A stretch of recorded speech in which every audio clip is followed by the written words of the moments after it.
स्वागत है आपका फिर से अपने ऑनलाइन बायोलॉजी क्लासेस में।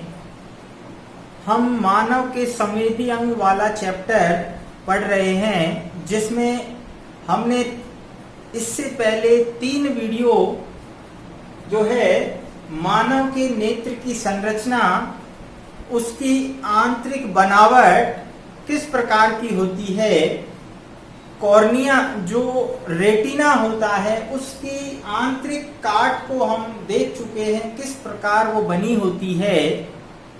आज हम नेक्स्ट पार्ट लेकर आए हैं, जिसमें आज हम पढ़ेंगे नेत्र की कार्य प्रणाली, अर्थात नेत्र में किस प्रकार प्रतिबिंब का निर्माण होता है और कैसे ये हमें अंधेरे, उजाले और प्रतिबिंब का ज्ञान कराती है। क्योंकि नेत्र को हम दृष्टि संवेदांग, जो कि प्रकाश ग्राही होता है, वो सेंस ऑर्गन है नेत्र, जो हमें प्रतिबिंब का ज्ञान कराता है। साथ ही साथ हमें ये आभास कराता है कि प्रकाश है या अंधकार है बाह्य एनवायरनमेंट के अंदर, तो वो किस प्रकार आखिर कैसे काम करती है। सामान्य भाषा में हम समझें कि हमारी आंख हमें किस प्रकार यानी देखने का कार्य करती है, तो वो आज हम पढ़ेंगे। साथ में नेत्र की समंजन क्षमता क्या होती है, एकोमोडेशन पावर ऑफ, जो हमारे लेंस की कह दो या नेत्र की जो समंजन क्षमता है, फोकसन यानी किस प्रकार वो फोकसित करती है, कैसे अपने आप को एडजस्ट करती है, ऑटोमेटिक किस प्रकार इसमें कम और अधिक दूरी के लिए स्वतः समायोजन होता है, इन सभी के बारे में आज हम पढ़ेंगे। तो सबसे पहले हम बात करते हैं नेत्र की कार्य प्रणाली पर। तो नेत्र में सबसे पहले हम जानते हैं कि जो प्रकाश की किरण आती है, प्रकाश की किरण जो बाहर से आती है, उसे हमने पढ़ा था कि वो वस्तु से परावर्तित होकर जैसे ही नेत्र में प्रवेश करेगी, तो नेत्र में सबसे बाहर की तरफ हमें पता है कंजक्टिवा होती है। सबसे बाहरी परत क्या होती है, कंजक्टिवा होती है।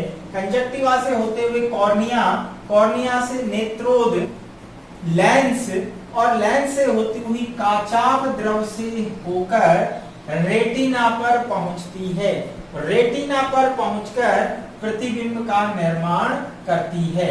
तो प्रतिबिंब का निर्माण कैसे होगा कि जो प्रकाश की किरण है वो सबसे बाहरी जो परत होती है कंजक्टिवा, वहां से निकलेगी, फिर कॉर्निया, कॉर्निया के बाद यानी हम ये कहें तो ये मार्ग है एक प्रकार से प्रकाश की किरण का, कंजक्टिवा, कॉर्निया, फिर नेत्रोद, फिर लेंस से होती हुई जो पीछे की तरफ कक्ष होता है जिसमें काचाभ द्रव भरा होता है, वहां से निकलती हुई रेटिना अर्थात अल्टीमेट रेटिना के ऊपर जाकर प्रतिबिंब का निर्माण करती है।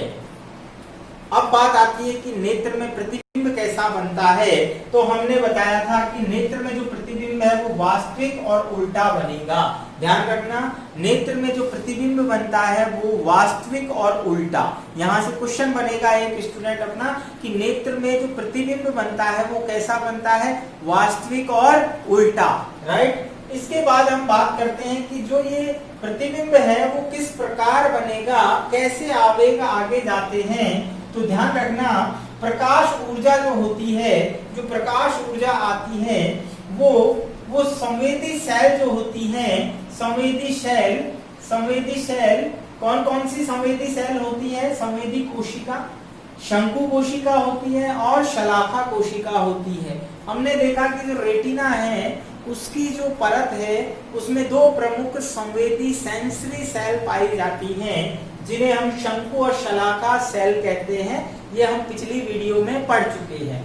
तो ये जो शलाका और शंकु कोशिकाएं होती हैं, इनमें रासायनिक परिवर्तन होता है, इनमें प्रकाश ऊर्जा से रासायनिक परिवर्तन होता है और इस रासायनिक परिवर्तन से तंत्रिका आवेग उत्पन्न होते हैं, तंत्रिका आवेग उत्पन्न होते हैं। और ये तंत्रिका आवेग दृक तंत्रिका से, कौन सी तंत्रिका से जाते हैं, हमने देखा कि लास्ट में सभी शलाका और शंकु कोशिकाओं की जो तंत्रिका की एक्सॉन है वो कहां पर जाती है, वो दृक तंत्रिका बनाती है और जिसे ऑप्टिक नर्व कहते हैं, दैट इज ऑप्टिक नर्व। तो ऑप्टिक नर्व मस्तिष्क में जाती है और मस्तिष्क में पहुंचकर हमें प्रतिबिंब का ज्ञान करा देती है। तो हमें हमारा जो मस्तिष्क है वो उस चित्र को पढ़ लेता है, क्योंकि मस्तिष्क में ऑप्टिक नर्व जो है, जो दोनों आंखों से निकलकर ऑप्टिक नर्व जा रही है, वो ऑप्टिक जो लोब होती है मस्तिष्क में, वहां जाकर जो है पल्सेस को यानी तंत्री के आवेगों को ले जाकर वहां छोड़ देती है, जिससे हमें प्रतिबिंब का ज्ञान होता है। तो ये अब बात आती है कि मस्तिष्क में जो प्रतिबिंब बनता है वो कैसा होगा। ध्यान रखना यहाँ पर मस्तिष्क में जो प्रतिबिंब बनेगा वो ऑलवेज सीधा बनेगा, क्योंकि हमारा मस्तिष्क जो है उसको सीधा ही पड़ता है। आंख में रेटिना पर जो प्रतिबिंब बन रहा है, नेत्र में रेटिना पर जो प्रतिबिंब बनेगा वो उल्टा और वास्तविक होगा, लेकिन मस्तिष्क हमेशा उसको सीधा ही पढ़ता है। इसके बाद हम बात करते हैं द्विनेत्री दृष्टि। द्विनेत्री दृष्टि क्या होती है? ध्यान रखना, जितने भी जो प्राइमेट्स स्तनधारी होते हैं उनके अंदर, मानव प्राइमेट स्तनधारी है, बंदर है, चिंपैंजी है, ये प्राइमेट स्तनधारी कहलाते हैं।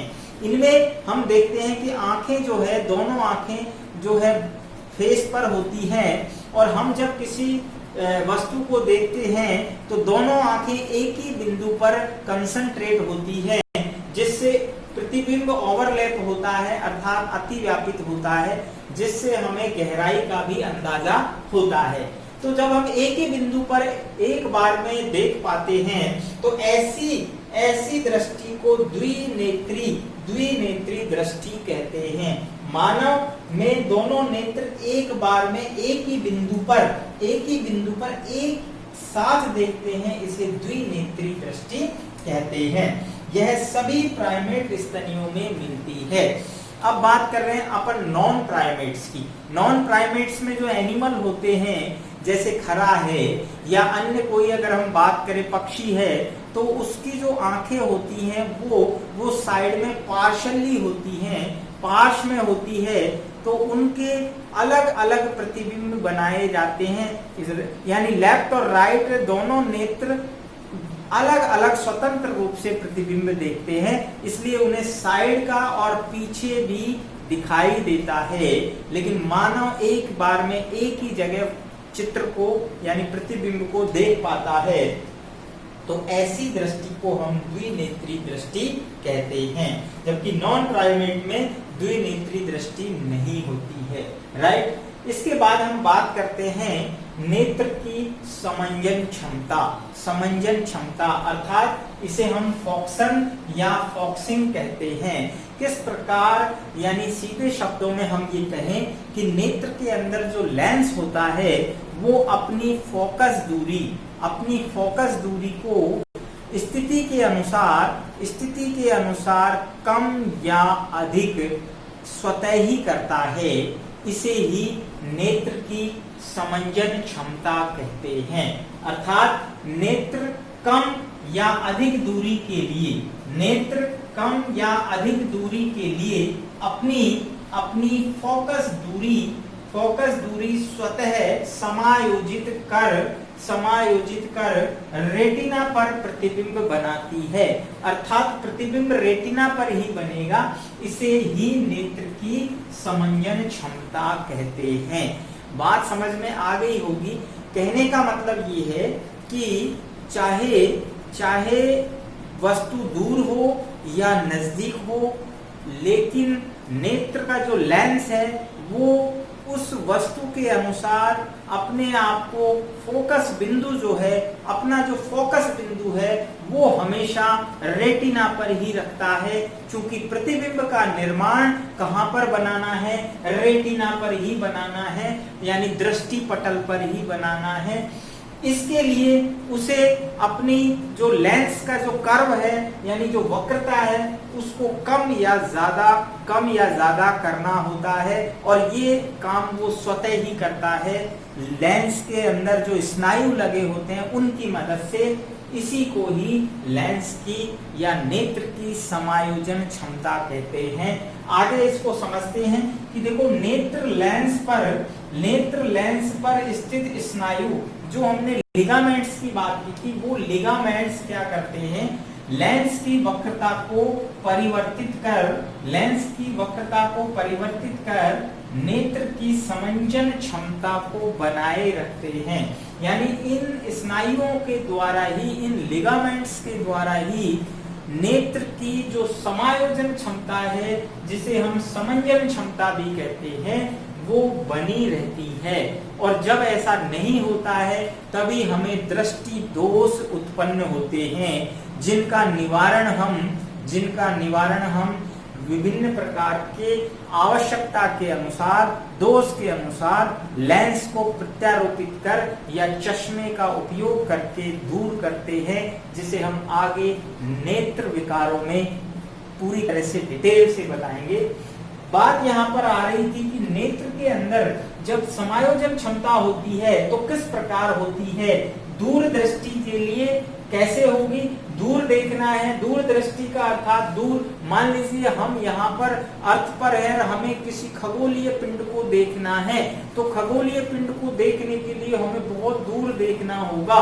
तो ये दूर दृष्टि के लिए क्या होगा, हमारे नेत्र के अंदर जो नेत्र लेंस से जो स्नायु लगे होते हैं वो स्नायु क्या होंगे, वो तन जाते हैं, वो खिंच जाते हैं, जिससे क्या होगा, लेंस की वक्रता या जिसे हम उत्तलता कहते हैं वो कम हो जाती है, और कम होते ही उसकी फोकस दूरी बढ़ जाती है। उत्तलता कम होने का मतलब है फोकस दूरी का बढ़ना। ठीक इसी प्रकार यदि निकट दृष्टि की बात करें, हमें अचानक से मान लो कोई बुक हम पढ़ रहे हैं या पेपर हम रीडिंग कर रहे हैं, तो उस समय हमारे नेत्र बहुत नजदीक देखने के लिए यानी अपने आप को एडजस्ट करते हैं। तो ऐसे में क्या होता है, जो सीलियरी काय होते हैं, जो हमने सीलियरी काय की बात की थी, वो सीलियरी कायों में क्या होती हैं, वर्तुल जो पेशियां थी वो संकुचित होती हैं, जिसके कारण क्या होता है, स्नायु जो होते हैं उन पर खिंचाव कम होता है, और कम होने से क्या होगा, उसकी या कह लो वक्रता कह लो, उत्तलता कह लो या मोटाई कह दो, वो बढ़ जाती है। और जब मोटाई बढ़ती है तो फोकस दूरी कम हो जाती है। तो नेत्र स्वतः ही ये एडजस्टमेंट करता है। इसे हम चित्र के माध्यम से समझ सकते हैं। आप इधर देख सकते हैं, देखिए हम यहाँ पर इसको चित्र के माध्यम से समझते हैं। हमने बात की थी कि जो नेत्र है हमारा, उसमें ये नेत्र का लेंस है, ये नेत्र का लेंस है, और इसमें यहाँ पर लिगामेंट्स लगे होते हैं, ये लिगामेंट्स लगे हुए हैं। और हमने कहा था कि ये जो हमारा ये सीलियरी काय है, राइट, ये सीलियरी काय, ये सीलियरी काय की क्या है, वर्तुल पेशियां। तो यहाँ पर हम देख रहे हैं, आप यहाँ पर देखिए, ये जो आइरिस होता है, ये पर्दा जो है, ये भी साथ साथ में पुतली के साइज को कम ज्यादा करता है। हमने बात की, यहाँ पर एक बार फिर से इसको समझते हैं। देखिए यहाँ पर जो है ये कॉर्निया होगा, राइट, तो ये हमने नेत्र की जो है पिछले उसमें पढ़ चुके हैं। अभी एक बार इसको समझने के लिए फिर से यहाँ पर हम देखते हैं कि नेत्र की जो दृष्टि है वो दूर दृष्टि के लिए क्या होता है, जब हमें दूर देखना है तो दूर देखना है तो क्या होगा, स्नायु, ये स्नायु है, ये क्या है, स्नायु, ठीक है। स्नायु जो होते हैं ये क्या होंगे, खींचेंगे, ये खींचेंगे, और जब स्नायु खींचेंगे तो आप देखिए, जब ये खींचेंगे तो लेंस क्या हो जाएगा, लेंस क्या होगा, इस प्रकार से ये इसका जो है यानी उत्तलता जो है कम हो जाती है। अर्थात ये जो है उत्तलता कम होने का मतलब मोटाई कम होना, ठीक है, मोटाई कम होना या वक्रता कम होना। तो जो इसकी वक्रता है ये वक्रता कम हो जाती है, इसके कारण क्या होगा, फोकस दूरी जो है, फोकस दूरी बढ़ जाती है, फोकस दूरी बढ़ जाती है। प्रतिबिंब तो यही बनेगा, ये रेटिना है, राइट, ये रेटिना है तो प्रतिबिंब तो यही बनेगा। लेकिन जब दूर और कम अगर मान लीजिए हमें दृष्टि दूर देखना है तो नेत्र का जो लेंस है वो खिंच जाता है, राइट। अब बात करते हैं निकट दृष्टि की। तो निकट दृष्टि में सीलियरी का है, जब हमें पास देखना है तो जो ये सीलियरी का है, ये सीलियरी का है, इनमें ये वर्तुल पेशियां, ये क्या है, वर्तुल पेशियां, वर्तुल पेशी। तो ये जो वर्तुल पेशियां हैं इनमें क्या होगा, संकुचन होगा। तो जब इसमें संकुचन होगा तो उससे क्या होगा, स्नायु जो है वो उन पर खिंचाव कम होगा, यानी ये लूज हो जाएंगे, ये लूज होंगे, जिससे क्या होगा, ये देखिए नेत्र की जो है ये मोटाई बढ़ जाती है। नेत्र की ये लेंस की क्या होगी, लेंस की जो है मोटाई बढ़ जाती है इस प्रकार। तो ये लेंस के जो लिगामेंट्स हैं वो खींचने की बजाय क्या होंगे, लूज होंगे, जिससे क्या होगा, उत्तलता बढ़ जाती है। तो ये मोटाई बढ़ना, उत्तलता बढ़ना या वक्रता बढ़ना, इससे क्या होगा, फोकस दूरी कम हो जाती है, अर्थात निकट देखने के लिए लेंस जो है वो एडेप्ट हो जाता है, अनुकूलित हो जाता है। तो इस प्रकार जो नेत्र का जो लेंस है वो एडजस्टमेंट करता है फोकस दूरी कम और अधिक के लिए ऑटोमेटिकली। इसी को ही नेत्र की समंजन क्षमता कहते हैं।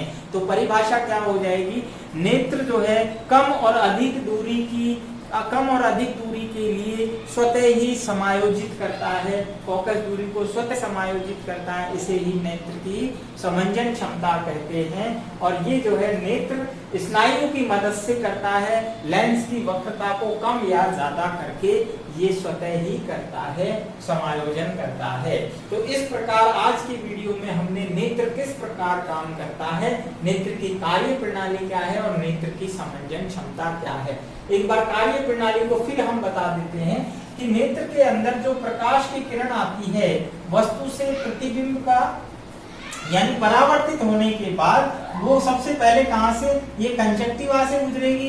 कंजक्टिवा के बाद ये क्या है, ये कॉर्निया है, कॉर्निया से ये नेत्रोद भरा है यहाँ, और यहाँ से लेंस से होती हुई काचाभ द्रव से कहां पर जाती है, कॉर्निया पर। कॉर्निया पर जाकर ये कॉर्निया है, अपना रेटिना पर जाकर प्रतिबिंब का निर्माण करती है। तो ये जो है आवेग जो उत्पन्न होते हैं वो किस प्रकार होंगे, जब रेटिना पर प्रकाश की किरण जब गिरती है तो यहाँ पर जो है आवेग उत्पन्न होंगे, तंत्रिकी आवेग, क्योंकि शंकु और शलाका सेल्स के अंदर रासायनिक परिवर्तन होता है और उस रासायनिक परिवर्तन के कारण आवेग उत्पन्न होते हैं। ये आवेग तंत्रिकी जो नर्व्स होती हैं यानी ऑप्टिक नर्व के द्वारा मस्तिष्क में भेज दिए जाते हैं, जिससे हमें प्रतिबिंब का ज्ञान होता है। और स्तनधारी प्राइमेट्स के अंदर द्विनेत्री दृष्टि पाई जाती है। इसके बाद हम नेक्स्ट वीडियो जब लेंगे तो वहां पर आपको नेत्र के अंदर किस प्रकार रासायनिक परिवर्तन होते हैं, अर्थात जो है इसमें जो प्रोटीन होते हैं रेटिनिन और जो आयोडोक्सिन है वो किस प्रकार परिवर्तित होंगे, नेत्र की रासायनिकी जिसे हम कहते हैं, उसका अलग से टॉपिक हम नेक्स्ट वीडियो में बनाएंगे। तब तक के लिए देखते रहिए लगातार अपनी online biology classes. Thanks for watching.